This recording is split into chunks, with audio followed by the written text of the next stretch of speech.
बार जब नेतन्याहू जाता है अमेरिका तो कोई ना कोई बड़ा हमला करता है इजराइल, या तो लेबनान पर या ईरान पर या कहीं और। इस बार उल्टा हो गया। नेतन्याहू पहुंचा हुआ था अमेरिका और इधर से खबर यह आई कि गजा के अंदर इजराइल की आर्मी के ऊपर 7 अक्टूबर के बाद का सबसे बड़ा हमला हुआ है। बताया यह जा रहा है कि एक के बाद एक 3 हमले हुए, एक के बाद एक 3 बम फटे और इसमें इजरायली आर्मी के 5 सोल्जर्स के 5 सिपाहियों के पहले मारे जाने की खबर थी। एक के और मारे जाने की पुष्टि हुई है, यानी 6 सिपाही तो वहां मारे गए हैं और 14 को घायल बताया जा रहा है। यह खबर तो वो है जो इजराइल का मीडिया दे रहा है। कल का अगर आप ट्विटर देखेंगे या बाकी सारी अपडेट जो वहां से आ रही थी उनको देखेंगे तो ऐसा लगता है कि वहां पर दर्जनों लोग मारे गए हैं। मारे गए लोगों की संख्या ही 12 से ज्यादा हो सकती है और इसके अलावा बहुत सारे लोग घायल हुए हैं। तो एक बात तो बहुत साफ है कि गजा के अंदर जब तक ये लोग शांति नहीं करेंगे इनको भी नुकसान होता रहेगा। आप तस्वीरें देखिए जिन लड़कों की जो मारे गए हैं, ये पहले वेस्ट बैंक में तैनात थे, वहां पर घरों को लूटना तोड़ना ये सारा कुछ जिस तरह से होता है आप जानते हैं। वहां से इनको गजा भेजा गया लड़ाई के लिए और ये इनका पहला ही या दूसरा दिन था जब गजा में ये मारे गए। अब इनकी लाशें लौटेंगी, इनके माँ बाप उदास होंगे, सीना पीटेंगे। उनको भी खुद से एक बार पूछना चाहिए कि इस वार से, इस जंग से इजराइल को क्या मिल रहा है। अगर ये जंग रुक गई होती, अगर पिछली बार की सीज फायर की जो शर्तें थी वो नेतन्याहू ने मान ली होती, तो गजा में अगर लोगों को नहीं मरना पड़ता तो इजराइल के लोगों को भी नहीं मरना पड़ता। लगातार इजराइल के सैनिकों के मारे जाने की खबरें आ रही हैं और इन लाशों के लिए अगर कोई जिम्मेदार एक आदमी है तो वो सिर्फ नेतन्याहू है, और अगर 2 आदमी करना होगा तो नेतन्याहू और ट्रंप दोनों हैं। और कितनी मजेदार बात है कि इस सदी का सबसे बड़ा जेनोसाइड करने के बाद नेतन्याहू ट्रंप को नोबेल पीस प्राइज देने का प्रस्ताव करता है। नोबेल प्राइज कमेटी को खत लिखता है कि ट्रंप को नोबेल प्राइज मिलना चाहिए। किस बात के लिए ट्रंप को नोबेल प्राइज मिलना चाहिए? ईरान पर हमले के लिए या गजा में बच्चों के लगातार मारे जाने के लिए हथियार और पैसे उपलब्ध कराने के लिए? किस बात के लिए ट्रंप को मिलना चाहिए नोबेल प्राइज? जरा आप बताइएगा। क्या किया है उसने ऐसा? एक बिल लाया जिसमें अपने ही लोगों के जो मेडिकल की फैसिलिटीज थी, एजुकेशन की फैसिलिटीज थी, वो छीन ली गई। मिलियंस ऑफ डॉलर्स लगातार दे रहा है वो इजराइल को ताकि उससे इजराइल हथियार बना सके, हथियार खरीद सके, और हथियार सीधे सीधे भी दे रहा है। बंकर बम भेजा, क्या क्या नहीं भेजा। अगर अमेरिका हथियार भेजना बंद कर दे तो कल गजा में शांति हो जाए। अमेरिका लगातार जो पैसे और हथियार दे रहा है इजराइल को, उसके चलते ही लगातार गजा में तबाही हो रही है। क्या इस तबाही के लिए अमेरिका कम जिम्मेदार है? और तबाही लाने वाले मुल्क के राष्ट्रपति को आप कह रहे हैं कि नोबेल पीस प्राइज मिल जाए। ये पीस का मजाक है, अमन का मजाक है, नोबेल का मजाक है। लेकिन इंटरनेशनल पॉलिटिक्स एक मजाक हो ही गई है तो फिर कभी भी कहीं भी कुछ भी हो सकता है। मैंने आपको बताया मिलियंस ऑफ डॉलर, लेकिन हारिस की अगर आप खबर पढ़ेंगे जो इजराइल का अखबार है तो वो लिखता है hundreds of millions of dollar, यानी सैकड़ों मिलियन डॉलर की इमदाद हथियार और पैसे के रूप में, ज्यादातर हथियार और बाकी पैसे के रूप में इजराइल को लगातार मिल रही है। हालत यह है कि अमेरिकन इकॉनमी बुरी स्थिति में है, डॉलर लगातार नीचे जा रहा है। डॉलर में जो गिरावट पिछले दिनों हुई वह ऐतिहासिक गिरावट थी। कहा जा रहा है कि 1970s के बाद पहली बार इतनी गिरावट देखी गई है। और डॉलर गिरेगा तो जो मुद्राएं उससे सीधे जुड़ी हैं वो तो गिरेंगी ही। दुनिया भर के जो सेंसेक्स हैं, दुनिया भर का जो शेयर बाजार है, उस पर उनका असर पड़ता है।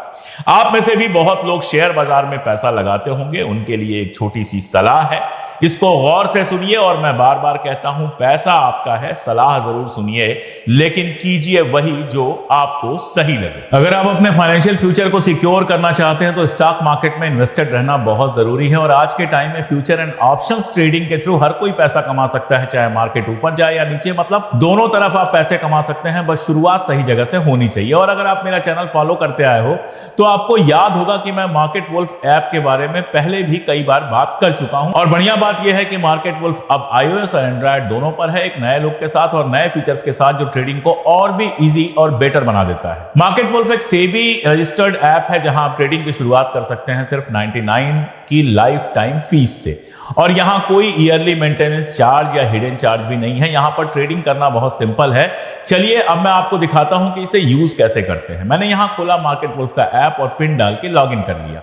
अब मैंने चूज किया इंडिसेस एंड स्टॉक्स और सेलेक्ट किया इजी वे टू ट्रेड वाला ऑप्शन। अब मैं सेलेक्ट कर सकता हूं कि मुझे किस में ट्रेड करना है। चलिए मैं सेंसेक्स चूज कर लेता हूं। यहां दिख रहा है ट्रेंड्स देख के मुझे लगता है कि ये नीचे जाएगा, तो मैं सेलेक्ट कर लेता हूं डाउन ऑप्शन। यहां मैंने 3 लॉट्स ऐड कर दिए हैं और बस ट्रेड प्लेस हो गया।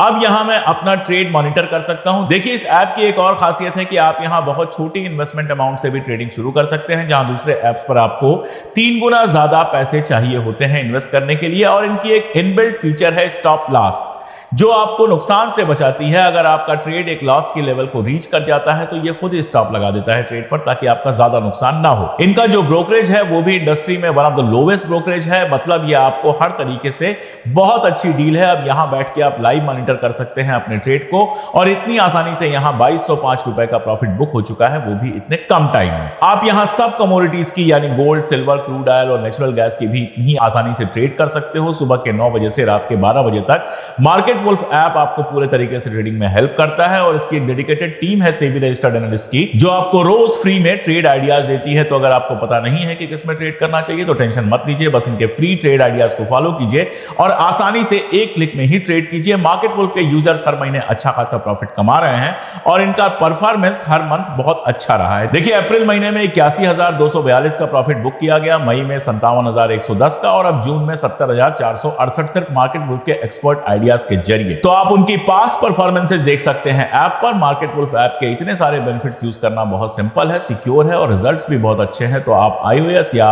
एंड्रॉइड के यूजर हैं तो आपको लिंक डिस्क्रिप्शन में मिल जाएगी, कमेंट में भी जाइए और डाउनलोड कीजिए मार्केट वुल्फ। तो वो बात मैं फिर से दोहरा दूं कि पैसा आपका है, वहीं लगाइए जहां आपको लगे सही है। ये एक ऐप मुझे ऐसा लगा जिससे फायदा हो सकता है, इसलिए मैंने आपसे शेयर किया। लौटते हैं सब्जेक्ट की ओर। तो नेतन्याहू नोबेल पीस प्राइज देने की बात कर रहा है, ट्रंप को क्यों कर रहा है? पहली बात तो ट्रंप ने और कुछ किया हो चाहे ना किया हो, बाहर से किसी को जो भी लगे, लेकिन मिडिल ईस्ट पर ट्रंप की हरकतें देखने के बाद एक बात समझ में आती है कि नेतन्याहू को भी इसने इस बात का एहसास करा दिया है कि भाई तुम कुछ भी हो लेकिन बॉस तो मैं ही हूं। जितने वो खेल खेल रहा है, इजराइल का सपोर्ट करता है, इसमें कोई दो राय नहीं है, लेकिन जितने वो खेल खेल रहा है वो इजराइल के लिए भी बड़ी मुश्किल वाले हैं। वो ईरान से बात कर रहा था, ईरान से उसने बात की, इजराइल ने बीच में उससे परमिशन लेके बम वम फेंके, वहां कुछ लोगों को मार दिया। उसके बाद इजराइल को भी जबरदस्त मार पड़ी। जो वहां के एजुकेशनल इंस्टीट्यूट और साइंस इंस्टीट्यूट्स वगैरह टूटे हैं, कहा जा रहा है बरसों लग जाएंगे उसको दोबारा बनाने में। इजराइल में जिस तरह की तबाही ईरान ने मचाई है, उसके बाद जंग रुक गई। अब इजराइल असल में चाहता है, एक्सियास पे अगर बराक डेविड को आप लगातार फॉलो करें और पढ़ें, जो इजराइल की खबरों के लिए मैं बार बार कहता हूं कि बहुत विश्वसनीय है, उनकी दी हुई खबरें अक्सर सही निकलती हैं। तो कुल मिलाजुलाकर मानना उसका यह है कि इजराइल वहां पर मिन्नतें करने गया है कि ईरान से बातचीत बंद करें और हमें इजाजत दें कि हम ईरान पर दोबारा हमला कर सकें। लेकिन ये मिन्नतें करने की जरूरत क्या है? हमला करना है तो खुद भी कर सकते हो। 12 रोजा जंग में उसके समझ में आ गया है कि अगर अमेरिका लगातार साथ में नहीं होगा तो ईरान का मुकाबला करना इम्पॉसिबल है, बिल्कुल भी मुमकिन नहीं है, नामुमकिन है। 12 रोजा जंग खत्म भी तभी हुई जब अमेरिका ने उसमें शामिल होकर फोर्दो वगैरह पर हमला किया। उसके बाद अमेरिका के इलाके पर हमला हो गया, अमेरिका ने ही बीच बचाव किया और फाइनली सीज फायर हुआ। अगर मान लीजिए अमेरिका ने फोर्दो वगैरह के ऊपर हमला नहीं किया होता, बीच में अमेरिका नहीं पड़ता और यह जंग लंबी खिंचती, तो जितनी लंबी यह जंग खिंचती उतना ज्यादा नुकसान होता इजराइल के लिए। अभी तक तो इजराइल ये भी क्लियर नहीं कर पाया है कि उसके मोसाद के जो चीफ हैं डेविड बर्निया, वो जिंदा हैं या मारे गए हैं। ईरान का तो दावा है कि उनके कई और आर्मी ऑफिसर मारे गए हैं, हालांकि इजराइल ने अभी तक कुछ भी कंफर्म नहीं किया है। वहां पर सेंसरशिप है, इसलिए वहां से खबरें बड़ी मुश्किल से बाहर आ पाती हैं। तो इजराइल बिना अमेरिका के ईरान के ऊपर हमला नहीं कर सकता है, यह नेतन्याहू जानता है। तो बराक और बाकी लोग क्या कह रहे हैं और जो रिपोर्ट्स आ रही हैं वो क्या कह रही हैं कि वो ट्रंप से कह रहा है कि ईरान से जो बातचीत किया जाए उसमें उसके एनरिचमेंट प्रोग्राम को, यूरेनियम के एनरिचमेंट प्रोग्राम को पूरी तरह से बंद करने की बात की जाए। इजराइल जानता है, नेतन्याहू जानता है कि जब ये बंद किया करने की बात की जाएगी, ईरान उस पर किसी भी तरह से राजी नहीं होगा। और उसका कहना यह है कि जब ईरान राजी नहीं होगा तो हमें इजाजत दीजिए कि हम ईरान पर हमला करें और हमारे साथ साथ आप भी ईरान पर हमला कीजिए। ये पूरी प्लानिंग नेतन्याहू की है और ये प्लानिंग सक्सेसफुल भी हो सकती है। हो सकता है कि ट्रंप जीरो एनरिचमेंट पे दबाव डाले, हालांकि वो कह रहा है कि ईरान के साथ अब फिर से बातचीत शुरू होने वाली है, लड़ाई का कोई मतलब नहीं है, सीज फायर हो चुका है। आपको याद होगा उसने स्वीकार किया था बाकायदा कि इजराइल को बड़ी तगड़ी मार पड़ी है। ये सारा कुछ चल रहा है और इन सब के बीच हमास के साथ भी सीज फायर की बातचीत लगातार चल रही है। अब जब कल इजराइल की आर्मी पर हमले और दर्जनों सैनिकों के मारे जाने की खबर पहुंची है नेतन्याहू के पास, उस टाइम की तस्वीर बहुत सारे मीडिया आउटलेट्स ने जारी की है और उसमें दिखाई दे रहा है कि किस तरह का टेंशन नेतन्याहू के चेहरे पर है। आप लगातार गजा में तबाही कर रहे हैं, लेकिन उसके बावजूद आप जानते हैं कि हमास को पूरी तरह से खत्म कर पाना आपके बस की बात नहीं। अच्छा, हमास को अमेरिका आतंकवादी संगठन कहता है, लेकिन हमास के बारे में आप लोगों ने बहुत बाद में सुना होगा। अल कायदा के बारे में आप सब लोग पहले से जानते होंगे और अल कायदा को आतंकवादी संगठन अमेरिका ने ही क्या, पूरी दुनिया ने कहा था। उसी अल कायदा का एक ग्रुप था HTS, बल्कि एक ग्रुप है HTS जिसका नेता है जोलानी। वो जोलानी सीरिया का राष्ट्रपति बनता है और अब अमेरिका उस जोलानी के ऊपर से आतंकवादी का ठप्पा हटा देता है। यानी अलकायदा से जुड़ा हुआ HTS और उसका नेता जोलानी अब अमेरिका के नजर में आतंकवादी नहीं है। कल तक की बात थी कि $10 मिलियन का इनाम उसके सर पे था। आज अमेरिका उस पर से प्रतिबंध हटा रहा है और इंग्लैंड उसके साथ डिप्लोमेटिक रिश्ते बना रहा है। जब अमेरिका और इंग्लैंड बना रहे हैं तो यूरोप और बाकी देश तो बना ही लेंगे। कोई बड़ी बात नहीं है कि हमारे मोदी जी भी कल को आपको उससे हाथ मिलाते हुए दिख जाएं। तो हमास को आतंकवादी संगठन आपने कहा हुआ है, क्यों? क्योंकि वह अमेरिका और इजराइल की मुखालिफत करता है। अल कायदा और HTS अब आपके लिए आतंकवादी संगठन नहीं है। क्यों? क्योंकि वो अब इजराइल और अमेरिका की गुलामी करते हैं। हकीकत यही है कि उनको तो बनाया पाला पोसा ही इजराइल और अमेरिका ने था। रेजिस्टेंस के मूवमेंट को कमजोर करने के लिए, इस्लामोफोबिया को सारी दुनिया में फैलाने के लिए, उनके कारनामे दिखाकर मुसलमानों और खासतौर पर रेजिस्टेंस के खिलाफ नफरत पैदा करने के लिए उनको पाला गया था। और अब सीरिया पे कब्जा करके उन्होंने काम कर दिया है। सीरिया पे रोज हमला होता है लेकिन जोलानी के मुंह से एक लफ्ज नहीं फूटता है, तो फिर जोलानी के ऊपर से टैग क्यों नहीं हट जाएगा? मजेदार बात यह है कि ट्रंप ने कहा कि नेतन्याहू ने मुझसे कहा था कि जोलानी के ऊपर से आतंकवाद का ठप्पा हटा लीजिए और उसके साथ रिश्ता बनाइए, बदले में सीरिया जो है वो इजराइल के साथ रिश्ते बना लेगा। तो ये आतंकवाद से लड़ने की बात करते हैं लेकिन आतंकी संगठनों को पालते हैं, उनका इस्तेमाल करते हैं। और इन आतंकी संगठनों में जो लोग हैं वो बात तो इस्लाम की करते हैं, जाने क्या क्या करते हैं, लेकिन कभी इजराइल के ऊपर एक पत्थर नहीं फेंकते।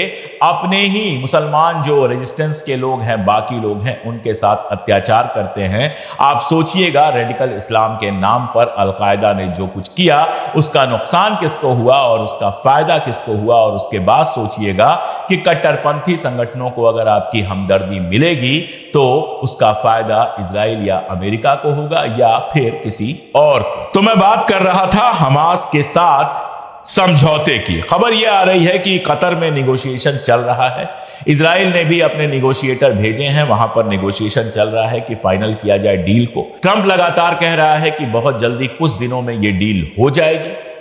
और साथ में यह है कि विटकाफ जो अमेरिका का एनवाय है मिडिल ईस्ट में, वो भी कतर जा रहा है और वहां पर यह कोशिश की जाएगी कि जल्दी से जल्दी डील हो जाएगी। बहुत मुमकिन है कि जल्दी से जल्दी डील हो जाए, लेकिन इस डील से फलस्तीन को फाइनली मिलेगा क्या, इसके लिए जरूरी है नीयत को समझना। और इजराइल की नीयत आप सब लोग जानते हैं। मैं कुछ एग्जाम्पल दे देता हूं। फॉक्स न्यूज अमेरिका का अखबार है, उसमें खबर छपती है जिसमें आर्मी का, IDF का एक बंदा कहता है कि एवरीवन नीड्स टू डाई, फलस्तीन के हर आदमी को मर जाना चाहिए।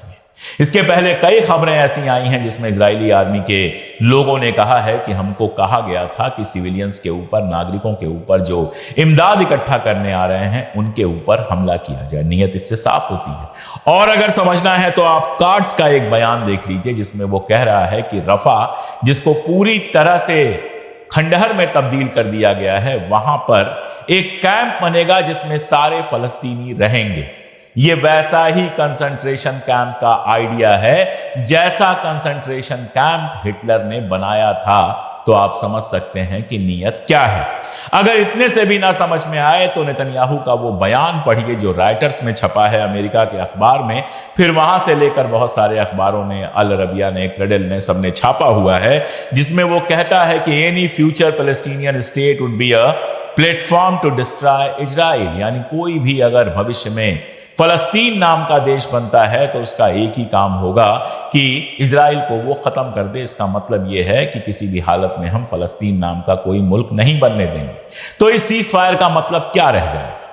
नीयत बहुत साफ है कि किसी भी तरह ये लोग चाहते हैं कि फलस्तीनियों को किसी और मुल्क में भेज दिया जाए। ट्रंप का भी बयान आया है, ट्रंप का सीधा बयान तो नहीं आया है, लेकिन कई सारे ऐसे बयान हैं जिनकी वजह से यह खबर बनती है कि ट्रंप कई सारे मुल्कों से, इजिप्ट से, जॉर्डन से, इन सब से बात कर रहा है कि फलस्तीनियों को अपने मुल्क में ले लें ताकि गजा की जमीन खाली हो सके। ऐसी नीयतों के साथ सीज फायर क्या होगा? सीज फायर हो भी जाएगा तो कुछ दिनों बाद, कुछ महीनों बाद ऐसी हरकतें होंगी कि फिर गजा के लोग उठ खड़े होंगे और फिर जंग शुरू होगी। शांति का सिर्फ और सिर्फ एक तरीका है कि फलस्तीनी स्टेट बना दिया जाए। हूथी के साथ शांति हो जाएगी, सबके साथ शांति हो जाएगी, मिडिल ईस्ट में पीस हो जाएगी, लेकिन वो फलस्तीनी स्टेट देने में इजराइल का कोई इंटरेस्ट नहीं है। और फिलहाल ट्रंप इस पर कुछ खास बोलता हुआ नजर नहीं आ रहा। ईरान पर जो हमले की बात है उसके साथ एक और खबर देना बेहद जरूरी है।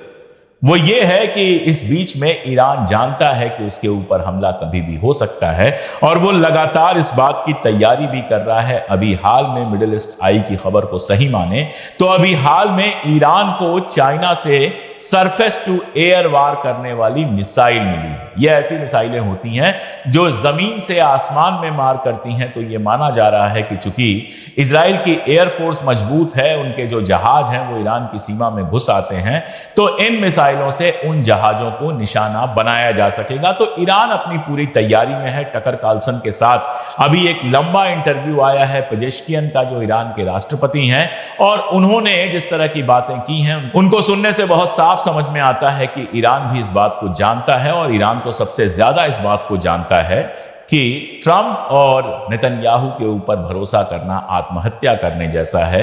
ब्रिक्स में जिस तरह की बातें हुई, जिस तरह से ब्रिक्स ईरान के साथ खड़ा हुआ, जिसमें हमारे देश के प्रधानमंत्री भी थे, हिम्मत जरूर मिली है ईरान को कि कम से कम हमारे साथ भी ढेर सारे मुल्क खड़े हैं। और 12 रोजा जंग में जो बातें हुई हैं उनसे काफी सबक सीखा होगा ईरान ने, और इसीलिए अगर अगली जंग होती है तो इजराइल और अमेरिका के लिए आसान नहीं होगी। फिलहाल ये हालात हैं, ऊपर से शांति भले दिखे लेकिन अंदर जबरदस्त तनाव है। कभी भी कुछ भी कहीं भी शुरू हो सकता है, और जहां जो कुछ होगा, जो भी अंदेशा होगा, मैं लगातार हमेशा की तरह अपडेट करता रहूंगा। आप लोग भी जुड़े रहिए हमारे साथ, देखते रहिए। अगर चाहते हैं हमारी ताकत बनना तो ज्वाइन कर लीजिए वीडियो को। ज्वाइन का ऑप्शन है, लिंक भी मैंने दिया हुआ है, डिस्क्रिप्शन में दिया हुआ है, और साथ में कमेंट में जुड़ जाइए। आपकी ये सहायता, आपकी ये मोहब्बत हमें वो ताकत देगी कि हम लगातार